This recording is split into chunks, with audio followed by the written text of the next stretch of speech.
Bonjour tout le monde, moi c'est Otis Mobutu de la ferme Merci Richard. La vidéo du jour est en lien avec une thématique assez complexe parfois, qu'on a toujours du mal parfois à aborder dans ce sens-là. Concrètement, ça voudrait dire ici qu'il y a un problème que nous rencontrons lorsque nous nous lançons dans ce type de projet en agriculture, lorsque nous engageons les employés pour venir travailler, par exemple, dans notre ferme, ce n'est pas souvent évident de faire la part des choses. Qu'est-ce qui se passe? C'est que concrètement, il y a certaines personnes, lorsque ces données arrivent chez eux, qu'est-ce qu'ils font? C'est qu'ils les paient de l'argent et puis ils les laissent aussi la possibilité de travailler dans leur petit champ tout à côté. Mais nous, à la ferme Merci Richard, nous n'avions pas, nous ne sommes pas allés à l'écart de cette manière de faire. Malheureusement, on a constaté que finalement, c'était une perte considérable en termes de temps, en termes de la rentabilité, en termes de productivité. Et toi et moi, c'est un problème pour le développement même d'une entreprise ou bien de quoi que ce soit dans ce sens-là.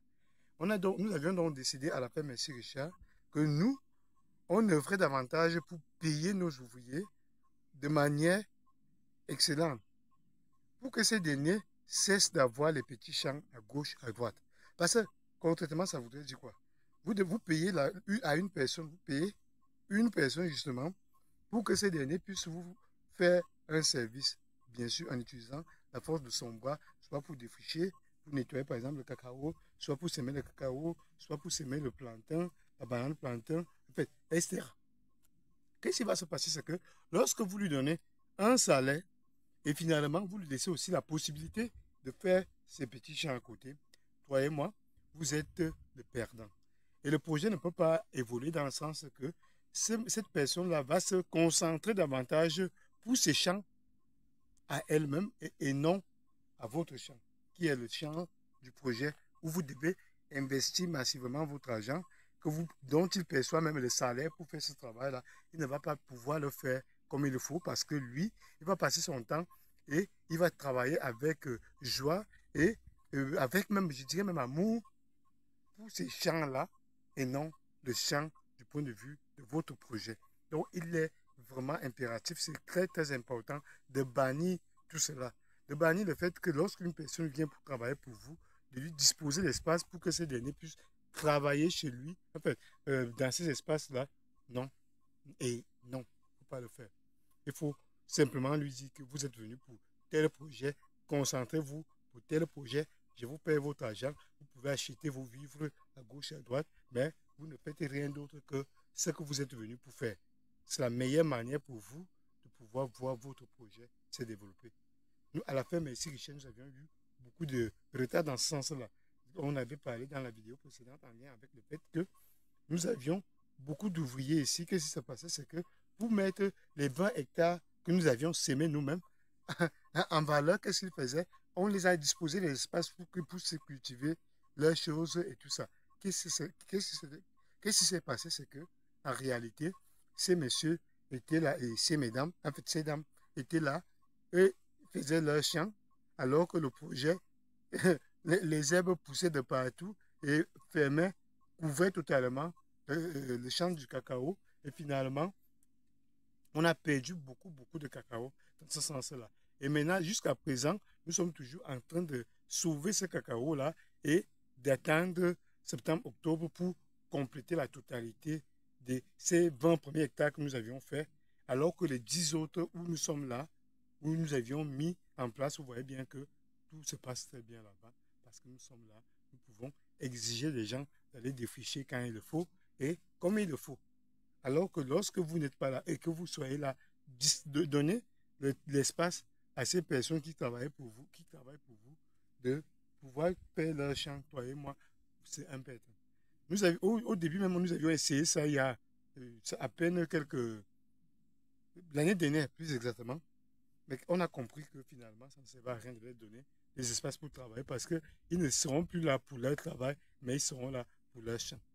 Ça veut dire quoi? Ça veut dire qu'ils travaillent peut-être à 80, voire à 90%, même dans la plupart des cas de certains, et seulement à 10% de votre côté, où vous dépensez énormément, énormément d'argent pour pouvoir les payer, pour voir également leur vie, les conditions de leur vie s'améliorer. Vous voyez bien que vous allez fermer boutique à moins d'une année parce que finalement, vous n'aurez pas de production pour pouvoir commercialiser et ainsi pouvoir continuer à les payer. Et ils ne pensent pas à cela et ils s'en fichent totalement parce qu'ils attendent simplement à la fin du mois exiger leur salaire, ce qui est normal. Mais si vous tombez dans ce piège-là, croyez-moi, vous allez avoir de véritables soucis et vous verrez même que votre projet se retrouverait justement obligé d'être abandonné pour faute de moyens. Vous voyez donc il est impératif de partager cette vidéo massivement à toute personne qui aimerait se lancer dans ce type d'activité, notamment l'amélioration des conditions de vie, de comprendre que oui, nous avions des personnes qui viennent travailler pour nous. Oui, nous aimons ces personnes-là. Nous devons pour que leurs conditions de vie soient d'abord améliorées pour servir de modèle aux autres. Malheureusement, si nous laissons le libre passage, le libre à tout, la liberté à toute forme de choses comme celle-là, justement, de faire leur propre champ, toi et moi, on va vite abandonner nos projets et ils vont rentrer chez eux. Donc, en gros, vous n'aurez rien servi parce que vous avez aidé peut-être pour 1 ou 2, 3 mois. Puis finalement, votre projet va se retrouver échoué et raté. Et finalement, vous allez fermer la porte et les gens vont rentrer et ayant déjà perdu 2 ou 3 mois. Celle vous avez payé les 3 mois là, mais pour quelqu'un qui aimerait aller plus loin, pour quelqu'un qui aimerait contribuer au développement, pour quelqu'un qui aimerait être parmi les gens qui ont fait telle chose, toi et moi, vous n'y serez pas parce que vous aurez fait cette erreur-là. Donc, à toute personne qui se lance dans ce type d'activité, cessez de donner des espaces aux personnes qui travaillent pour vous pour faire leur champ. Parce qu'ils oublient leur travail pour aller faire ce travail-là et finalement, vous allez vous retrouver coincé peut-être même avec les soucis avec eux. Et il y a beaucoup ici au village, lorsqu'on discute avec les gens ou bien d'autres, il y a tellement de commentaires dans ce sens-là. Oh, mon patron ne me paye pas, oh ceci. Mais lorsque nous partons justement en profondeur, parce qu'il y a beaucoup de gens que nous tenons à la main ici pour essayer de voir et évoluer avec eux, et finalement, on se rend compte que ces gens font face à ce genre de problème jusqu'à ce qu'ils se retrouvent même coincés, obligés de fermer tout, d'abandonner tout, de chercher encore à aller recommencer quelque chose d'autre ailleurs. Et ce n'est donc pas une résolution pour nous qui œuvrons justement pour l'amélioration des conditions de vie. C'est inacceptable. Lorsqu'on commence quelque chose, il faut aller jusqu'au bout. Il faut se battre pour aller le plus loin possible avec ces gens-là. Parce que ces gens-là ne sont pas, je ne sais pas, ce ne sont pas les animaux, je ne sais pas je ne sais même pas quelle expression utiliser, mais ce sont les gens, les pères de famille, les mères de famille qui viennent travailler pour vous, qui ont misé leur vie pour voir votre société, votre entreprise se développer, sachant qu'ils vont rester là des années, des années. Et finalement, si ça fait une boutique pour ce genre d'erreur, je trouve ça extrêmement dommage. En tout cas, c'est tout pour la vidéo du jour. Portez-vous bien, abonnez-vous massivement pour nous suivre sur cette chaîne et finalement, pour ceux qui aimeraient se lancer dans ce type d'activité, et comme nous incitons davantage de personnes à se lancer, vous pouvez toujours vivre également à travers notre expérience et peut-être vous ne sortirez certainement pas bredouille parce que vous aurez toujours les erreurs que nous avions peut-être commises et bien sûr, les atouts que nous avions reçus et les outils que nous avions à disposition pour pouvoir aller et surtout le développement de notre projet. C'est tout pour la vidéo. Portez-vous bien. Bye bye.